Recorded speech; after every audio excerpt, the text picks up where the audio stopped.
З якою метою Кіт Келлог приїжджатиме до Білорусі? І чи не боїться він за своє життя, що може бути отруєний і вбитий там? Будь ласка, вам слово.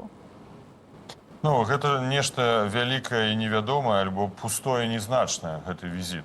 Цяжка тут зразумець логіку і прычыну, чаму такі высокі прадстаўнік, спецпрадстаўнік прэзідэнта ЗША Дональда Трампа па пытаннях Расіі і Украіны плануе прыехаць і сустрэцца з Лукашэнкам. Першае, што прыходзіць, гэта абмеркаваць з Лукашэнкам вучэнні, якія ён плануе разам з рускімі арганізаваць Захад 2025. Хаця мы чулі ўжо заяву генерала Хрэніна, генерала-міністра абароны Лукашэнкі, аб тым, што гэтыя вучэнні не будуць праходзіць па заходняй мяжы, а будуць праходзіць у глыбіні Беларусі.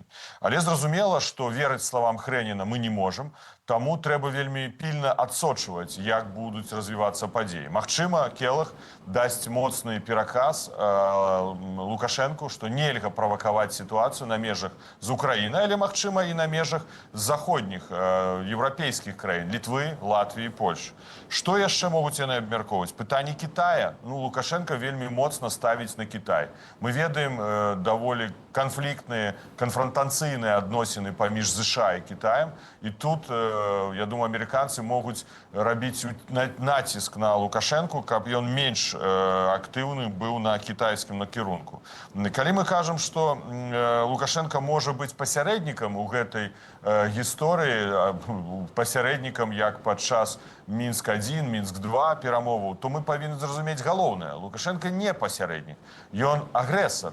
Это той чалавек, які прыняў рашэнне, каб з тэрыторыі Беларусі было ўваходжанне расійскай арміі на тэрыторыю Украіны, абстрэл тэрыторыі Украіны. Ён дапамагае вытворчасцю зброі, ён дапамагае абыходзіць санкцыі ў інтарэсах Расійскай Федэрацыі. Так калі яму і быць на нейкіх перамовах, то яму трэба сядзець з боку кіраўніка Крамля, як саўдзельніка ў гэтай агрэсіі, но ніяк не пасярэдніку. Для Лукашэнкі такі візіт, зразумела, можа быць выгадным, бо ён бы хацеў адбудаваць сваю суб'ектнасць, паказаць, глядзіце, са мной размаўляюць самыя прадстаўнікі самай вялікай і важнай дзяржавы ў свеце, Злучаных Штатаў Амерыкі. Я зноў магу сыграць ролю ў міры паміж Расіяй і Украінай і дабівацца таго, каб Мінск стаў пляцоўкай для перамоваў. Наколькі я чуў заявы прэзідэнта Украіны, гэта не адпавядае інтарэсам Украіны, бо Украіна глядзіць на Беларусь як на краіну-агрэсар. Але Лукашэнку гэта можа быць карысна. Гэта можа быць у тым ліку карысна і Пуціну, таму што правядзенне перамоваў на тэрыторыі Беларусі гэта менш рызыкаў для бяспекі для Пуціна, што гэта не паехаць у тую краіну, якая падпісала міжнародны рымскі статут, міжнародны суд, дзе будзе дзейнічаць. Гэта зразумела, як праводзіць перамовы, як Пуцін лічыць, у сябе дома, бо ён так разглядае Беларусь. Ці пагражае штосьці Келлогу? Я не думаю, бо, конечно, Лукашенко не адважыцца зрабіць нейкіх праблемаў для Келлога. Але я перакананы, што гэты візіт узгоднены з Крамлём. Лукашенко не пойдзе на самастойныя крокі такога важнага палітычнага значэння. Дарэчы, ён учора вельмі зноў стараўся даказаць Бастрыкіну, кіраўніку следчага камітэта, што Беларусь у яго асобе самы лепшы быў, ёсць і будзе саюзнік, хаўруснік для Расіі, у тым ліку ў кантэксце вайны, што мы будзем спіной да спіны стаяць і абараняцца. Пане Павле, щодо військових навчань, які відбудуться восени цього року, і багато військових аналітиків наголошують, що може бути знову напад на територію України з території Білорусі через ці російсько-білоруські спільні навчання. Що скажете? Калі гэтыя навучанні будуць праходзіць каля межаў Украіны, дзесьці ў раёне Чарнігаўскай вобласці, тэоретычна гэта магчыма, але залежыць гэта будзе ад шмат такіх фактараў. Я сказаў, што публічна Хрэнін, міністр Лукашэнкі, заявіў, што яны пераносяць вучэнні ўглуб, каб дээскалаваць сітуацыю. Але верыць словам Хрэніна мы не можам, бо Хрэнін казаў і пра дыпламатыю за 2 дні да ўварвання расійскай арміі з тэрыторыі Беларусі. Гэта той чалавек, які хлусіць кожнага дня. Это афіцер, слова якога не мае ніякага значэння. То он пазней тэлефанаваў Рэзнікаву і прапаноўваў капітуляваць, каб Украіна капітулявала, і ён рабіў гэта ад імя Шайгу.